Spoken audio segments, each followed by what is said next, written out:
News room ગુજરાતમાં સૂત્રોએ સૌથી મોટો દાવો કર્યો છે। આજે જ રાત્રે ધારાસભ્યોને લાગશે ટેલિફોન। ભાજપના ધારાસભ્યોએ જાગતા રહેજો, જેમ રાતે પેલા કેવા નીકળે એ રીતે કે ભાઈ જાગતે રહો, એ જ રીતે ધારાસભ્યોએ આજે રાત્રે 11 થી 2 વચ્ચે ફોનની ઘંટડી વાગી શકે છે। કવરેજમાં રહેજો। ભારતીય જનતા પાર્ટીના નેતાઓ પદનામિત મંત્રીઓને રાત્રે કરાશે ફોન। પ્રદેશ પ્રમુખ અથવા મહામંત્રી એ ફોન કરી શકે તેવી માહિતી મળી રહી છે।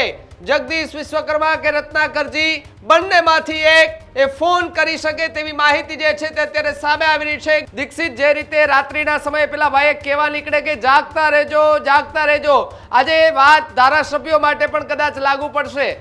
બિલકુલ ભાવિક, ધારાસભ્યો માટે પણ આ કહેવત લાગુ પડવાની છે, જાગતે રહો, જાગતે રહો। કારણ કે આમ તો ઘણા ધારાસભ્યોને રાતે ફોન ફ્લાઇટ મોડ પર નાખીને સુઈ જવાની ટેવ, ઘણાને રાત્રે ફોન ન ઉપાડવાની ટેવ, પણ જો આજે તમે ફોન નથી ઉપાડ્યો તો તમારા જિંદગીનો સૌથી ખરાબ દિવસ હશે।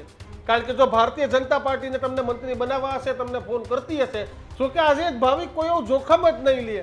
રામાયણનો એક ડાયલોગ છે ને, યહી રાત અંતિમ યહી રાત ભારી, એના જેવો સંયોગ આજના દિવસે સર્જાયો છે અને આજનો રાત છે તે અંતિમ છે। આજની રાત ભારે પણ છે, કારણ કે બહારથી ઘણા મંત્રીઓ કપાશે એટલે ઘણા બધા મંત્રીઓ મંત્રીમંડળમાં સમાવેશ પણ થશે। કારણ કે આજના દિવસમાં ન દેખાતો હોય, ન જોયો એવો ઘટનાક્રમ આપણે જોયો।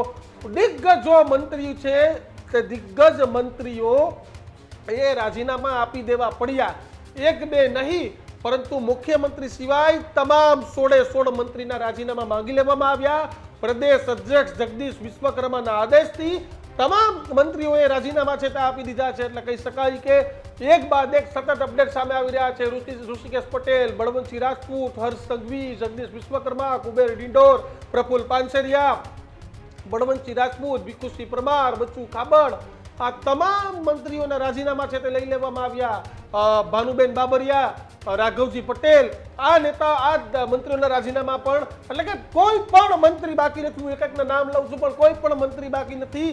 એક મંત્રીના રાજીનામા છે તે લઈ લેવામાં આવ્યા છે। એટલે કહી શકાય કે હવે ખૂબ મોટા અપડેટ છે। કુંવરજી બાવળિયા, કુંવરજી હળપતિ, પરસોત્તમ સોલંકીના રાજીનામા પણ લઈ લેવામાં આવ્યા છે અને હવે શું થશે તેના પર એક સૌથી મોટો સવાલ છે। કારણ કે ભાવિક, પહેલી વખત એવું બને છે કે તમામ મંત્રીઓના રાજીનામા એક સાથે લઈ લેવામાં આવે।